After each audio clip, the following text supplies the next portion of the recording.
everyone was there. When danger is near, everyone always protects me. And the rest of the time, they make fun toys and tasty snacks and loads of things that make the harbor so pretty.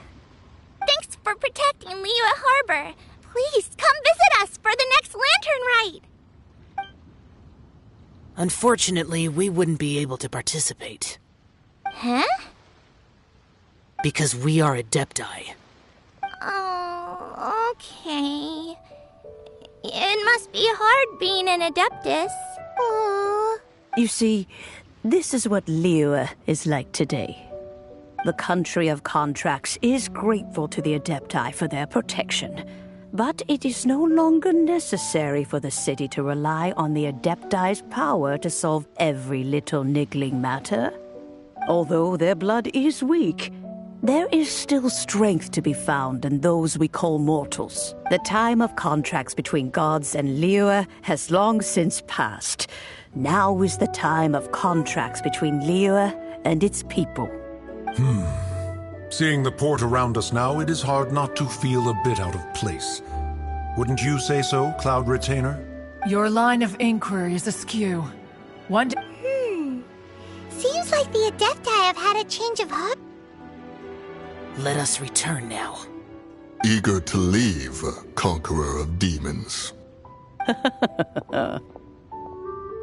Yes, one understands what the Conqueror of Demons means. The city of Liyue has changed much after our long separation. One fears that by the time one finally grasps the new contracts of Liyue, you humans would have once again changed the place beyond recognition. Fair enough. Away we shall. Since we Adepti have consensus, then one shall persist no further. But how will we ensure that the Liyue Qixing will not simply exploit their power once we depart? In my view, that... All right, Mooncarver, you needn't worry. It seems to me that this right of supervision is best left to the people of Liyue. Looks like the conflict between humans and Adepti was avoided. All's well that ends well, huh? Oh, right! It's nice that we've got peace and all, but we're forgetting one thing. Child wanted to unleash the god so he could lure Rex Lapis out. But we were able to handle the Overlord of the Vortex on our own. So Rex Lapis never showed up. Oh, and speaking of that, don't we still need to get to the bottom of that Archon's death, too? Hyman doesn't get it. But isn't the strongest lead we have the Adepti-less rite of parting that we're organizing? No idea where Zhongli's gone. Let's ask for him at Wangshen Funeral Parlor.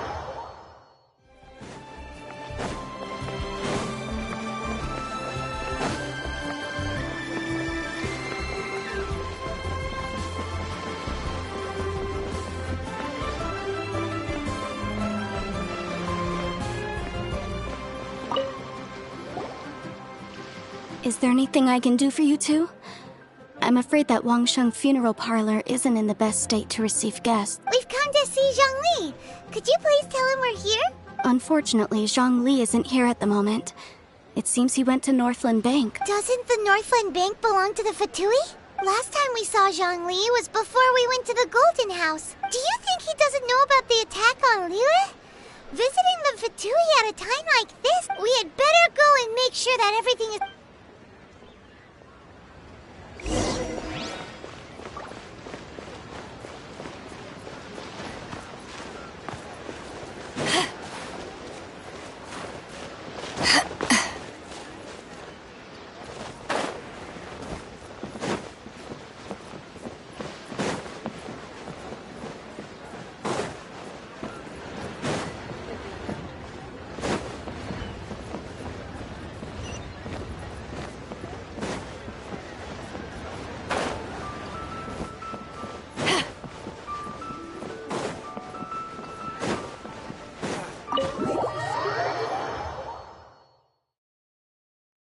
You call this cooperation between Harbingers?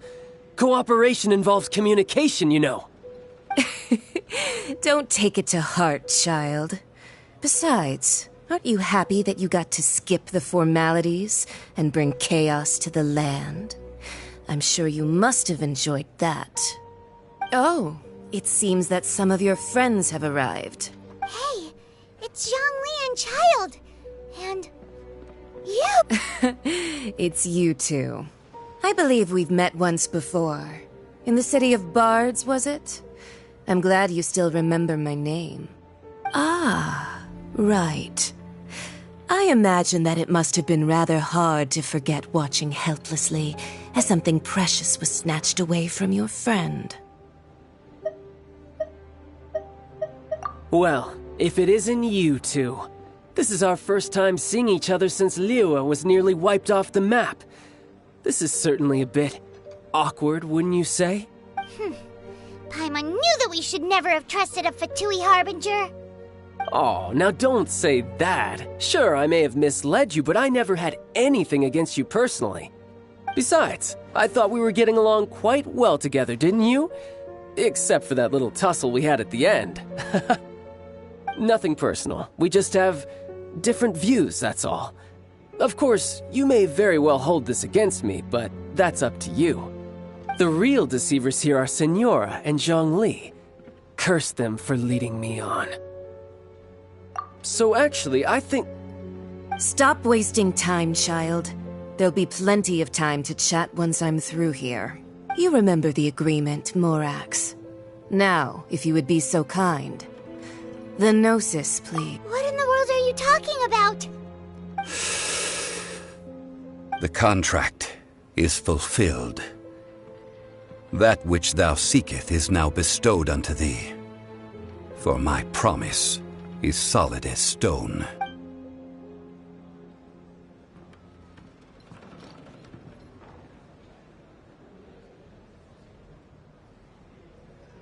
How sanctimonious. What? So you're the Lord of Chio? No, wait! That's an exciting twist and all, but why give the Gnosis to the Fatui? I do not give it for free. I give it as agreed upon in the contract, for it is a matter solely between the Tsaritsa and I.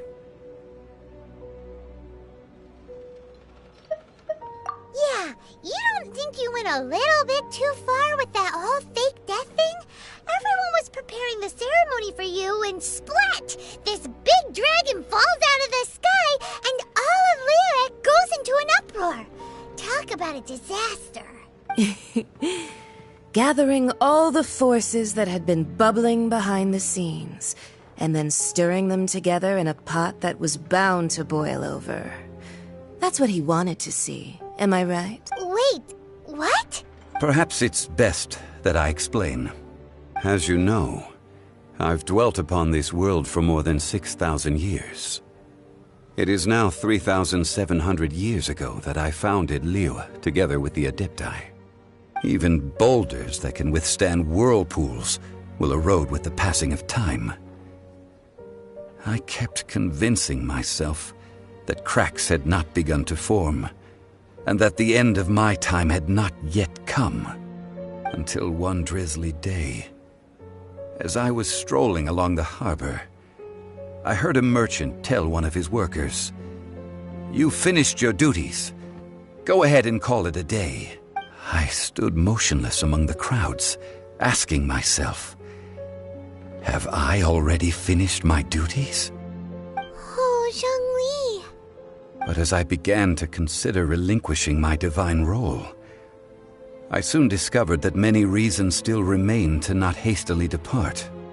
Was Liyue, the city I had dwelt in for so long, already prepared to enter its next age? So I feigned my own death, and gathered the cast of Child, the Adepti, and the Liyue Qixing to play their roles together on the stage that was Liyue. Indeed I was. The Gnosis, which I had kept for so many years, suddenly seemed to have lost its meaning. That's right, which is why I continued to safeguard the Gnosis until now. So you mean that if the chaos ever reached the point of no return, you would simply appear your divine powers to bring Liyue back under control? Of course, and it would have been all too easy for him too. Just as a child quickly matures after losing their parents, so has Liyue matured when faced with the death of its deity. In the end, the resolution to all that has transpired was even more satisfactory than I could have hoped for. Take the Adepti, for instance. Owing to their years of seclusion, they were the least informed.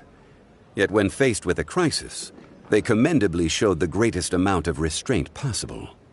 Not only did they manage to cooperate with the Qixing, but in the end, they even made efforts to understand the hearts of the people. Credit is also due to Signora, the emissary dispatched by the Cryo-Archon to fulfill our contract. At my request, she kept everything she knew in strict confidence. This despite the eavesdropping ears of her colleague, Child. This meant I could remain as Zhongli, even having the chance to fulfill the age-old traditions of Liyue in this mortal form. Thank you for joining me on this journey, Traveler. All of these things turned out as I had planned. There is only one thing that I had not anticipated, and that was the conduct of the Liyue Qixing. I had expected them to do no more than the Adepti, to come to the defense of Liyue. But when all was said and done, they seized the opportunity to supplant Liyue as divine protectors, and used the subsequent power vacuum left by my death to quickly gain complete control of Liyue. Huh? That doesn't sound good at all! On the contrary, I think it is excellent. I had always feared that it was too soon for them to take over from me. And it was also that which I longed for the most. As such, this is the best parting gift anyone could have given this god of old. Hey, what about me? Doesn't anyone feel the least bit of remorse for deceiving me? You've practically kept me in the dark! I think that thanks would be more appropriate. You certainly played no small part in all of this, wreaking havoc and turning the city upside down. The Lord of Geo ought to thank you for your performance, if anything. If you hadn't created the pressure of a battle between mortals, Adepti, and a god, the lump of coal resting in the hands of the Geo-Archon, Liyue, would never have been able to become a dazzling diamond of a city. Huh? Just whose side are you on, mocking me like that? Are you itching for a fight? Be that as it may, you've come out of this as the hero of Liyue. I, on the other hand, will be forever prescribed as a disturber of the peace, no? Well then, with the Gnosis in my possession, I have no use for such idle chatter. We should return to Zapoljarny Palace and seek an audience with Her Majesty, the Tsaritsa. Come, child. Fine. I'll meet you there later. I'm not sharing a boat with the likes of you. Do as you wish.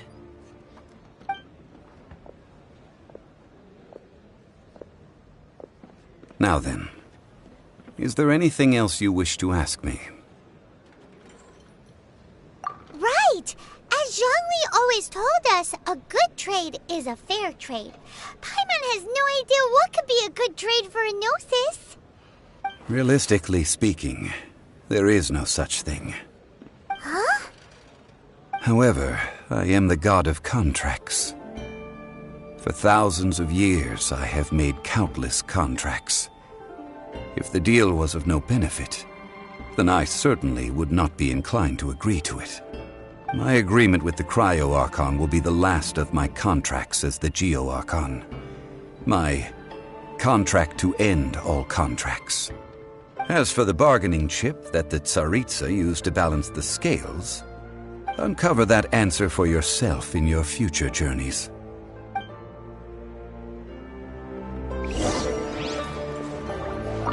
Paimon can't... So Zhongli, what sort of contract did you sign with the Cryo-Archon? Paimon's so curious. One of the clauses of our contract was not to divulge any of its contents. Ugh, you're so petty.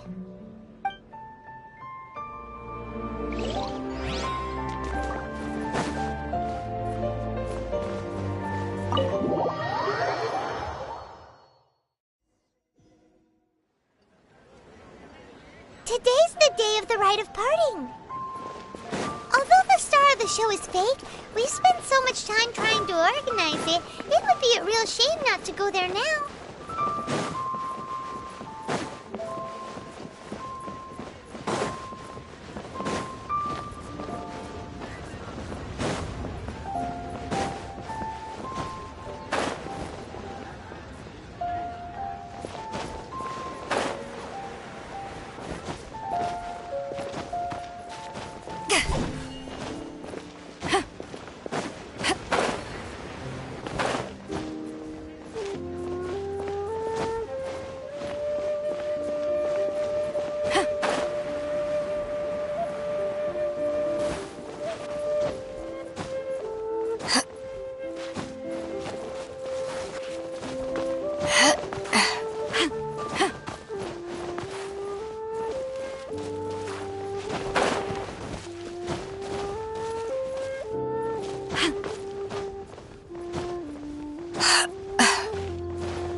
You know that god from the ocean couldn't have just shown up out of nowhere.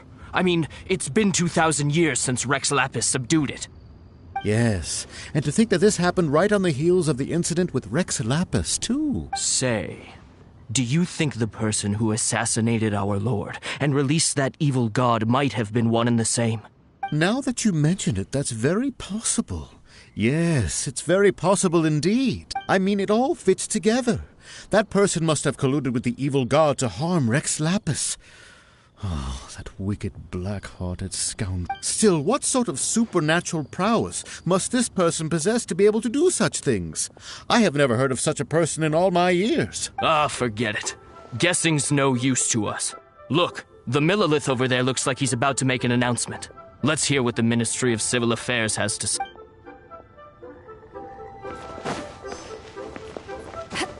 Oh, well, since we're going through with this rite of parting, I guess it means that those rumors hit the nail on the head. So Rex Lapis is really... But they didn't catch the culprit, did they? Oh, come on. Do you think that the assassin could have been a normal person? You know what I think? I don't think any of the gossip on the streets you hear from those shady types is worth anything. There's only one real possibility in my mind. I've heard that the assassin was that Fatui fellow. Youngish, pretty high in rank. I think they called him Child. The Fatui? They certainly are very suspicious. Who knows what those greedy, crooked folks... Shh! Lower your voice. If the Fatui catch you in their sights, Rex Lapis won't be around to protect you this time.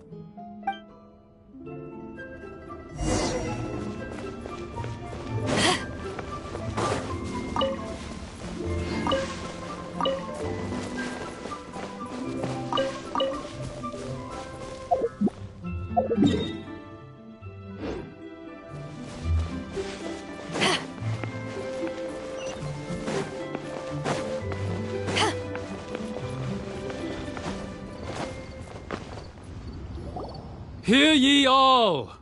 The Chi-Sing's words. Though a dragon soars ageless as the mountains, it too must return to dust. This is common knowledge.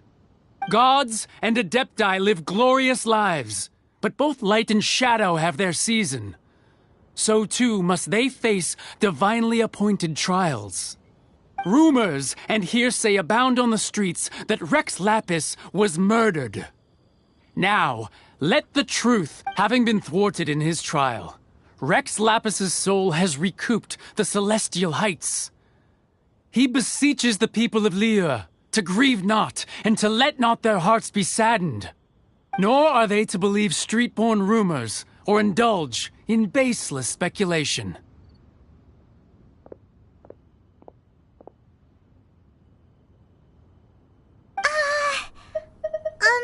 Paimon needs a translation on what the Chi-Sing's announcement said.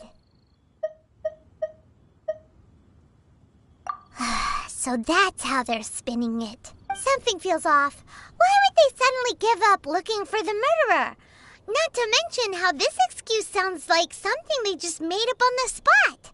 Could the Qixing already have known that Rex Lapis wasn't dead? But Zhongli said that neither they nor the Adepti knew anything.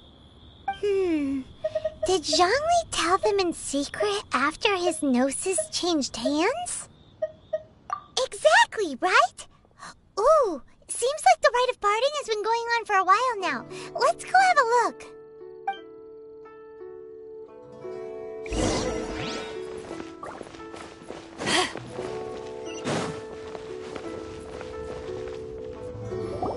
Look, it's Ningguang and Keqing. Are they saying something? Are their speeches over? As said previously, Rex Lapis's soul returning to the heavens is the end of the contract. And it is also the end of an era. 3,700 years of contracts burnt and reduced to ash. We, the people of Liyue, were indeed prosperous. But blinded by our prosperity, we forgot that time can be pitiless. The long, unending dream of our Archon walking among us. Now that we have awoken from our dream, we must learn to say farewell. Will you stand with us as we re-establish our contracts? As we build a new age of prosperity? So concludes the words of Her Eminence the Tianquan. Does Her Eminence the Yuheng have anything to add? Huh? Is she looking this way? Traveler. Yikes! She really is looking our way! Is that the traveler who they say defeated the ancient god? So young. The Liyue Qixing always repay their debts. And as you have heard, our eyes see far and our reach is long. Name your price. You deserve that much. Whoa!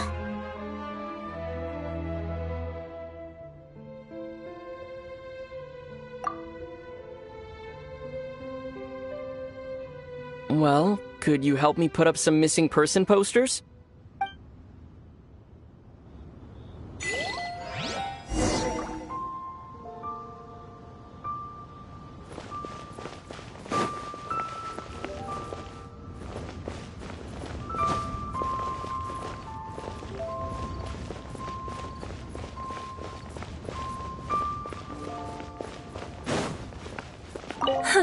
And to think I'd put my best perfume on before coming here, thinking you'd like it.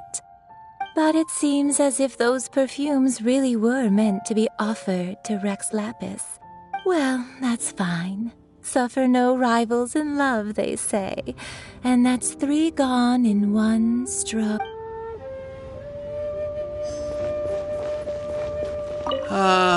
Rex Lapis.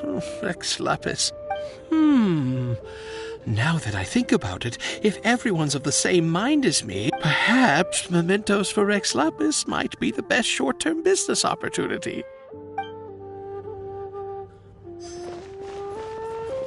The cleanup of the premises, managing the crowds as they exit, making an account of the rite. There's much that remains to be done. I didn't miss anything, did I?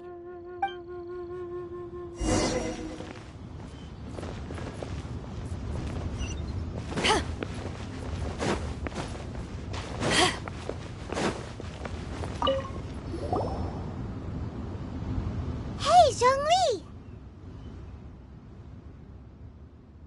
Look at this. Everyone in Liyue is caught up in their emotions, thinking that they'll never see Rex Lapis again. And here you are looking all relaxed. Why would I not feel more at ease after laying down the burden I have borne for 3,700 years? Right. If the two of you can spare the time, I should treat you to a meal at the Xinyue kiosk. Ha! That sounds like big talk, Zhongli. Paimon might have believed you if you were treating us to some third-round knockout, but you'd have to pay out your nose just to stand inside Xinyue kiosk.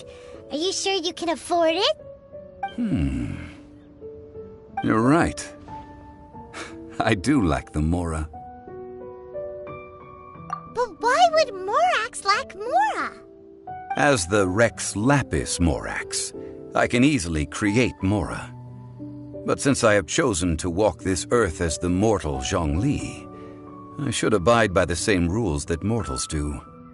When I was journeying with you, though I still had the Gnosis in hand, I knew that I must soon retire from my role as an Archon, so I had to rehearse a little for my new life. Oh, no wonder! Paimon gets it now.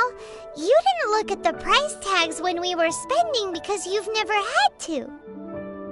But since you weren't used to not being able to just make more Mora as and when you wanted to, you had to try becoming a parasite to society who lives off of other people's credit. Well, we were only spending Fatui money. You don't have to say it like that. In the City of Commerce, we do not merely exchange money or goods.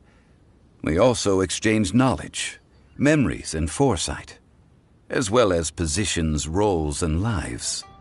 The Archon Morax could never experience life as the true mortal Zhongli could, no matter how many times he descended to be with his people.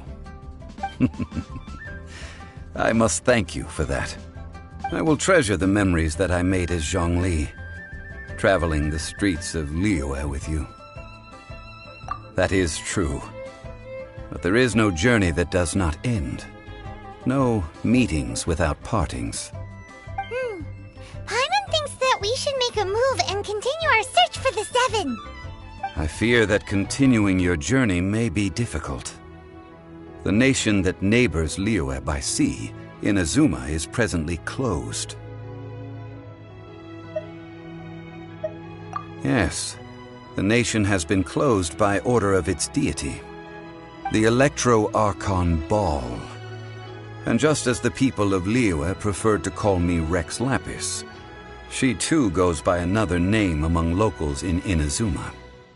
Paimon thinks we've heard that one before. Raiden? That is the case. And since Raiden is also the Shogun of Inazuma, people call her the Raiden Shogun. That said, though people at the wharf were saying that the situation in Inazuma is very tense, Paimon doesn't remember that always being the case. It wasn't that bad last year. Zhongli, since you're Rex Lapis, shouldn't you know something about what's happening there? Just how did Inazuma become a closed nation? It's because of visions. Visions? When faced with circumstances beyond their control, humans often bemoan their lack of power. But if a person shows true strength of will at a desperate and fateful moment in their life, the gods will look upon them with favor. This is what visions are. Magical foci bestowed upon those who have been acknowledged by the gods. That's how people in Teyvat see it. But starting from last year, the Raiden Shogun began promulgating the Vision Hunt Decree. Vision Hunt Decree? Yes. It was an order to seize all visions within Inazuma's borders, and to inlay them upon the hands of the statue of the omnipresent god. They want to seize visions. But why? Aren't visions blessings from the gods? I should think that in the Raiden Shogun's eyes, it is precisely because they are divine blessings that they should be under the sole dominion of divinity. Whoa, that's harsh. The Animo Archon is the god of freedom, and the Geo Archon is the god of contracts. For her part, the Raiden Shogun is the god of eternity. It seems as though she has finally decided to eliminate any unstable elements that could pose a threat to her eternal realm. The fact that even I, the oldest of the seven, have now passed away, will only strengthen her resolve to pursue eternity.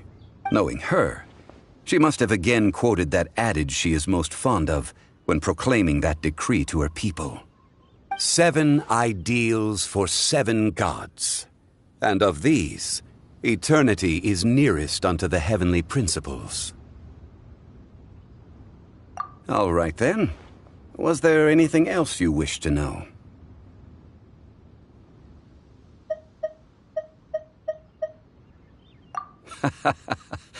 Ah, that was a good one. Failing a divine trial. How they came up with that excuse, I will never know.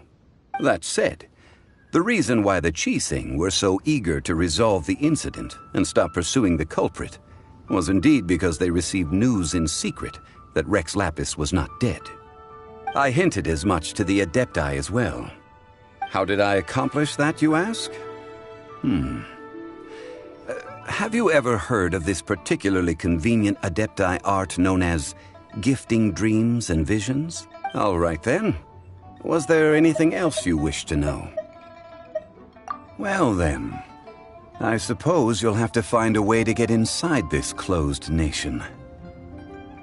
Have patience. I suspect that some serendipity must first come in.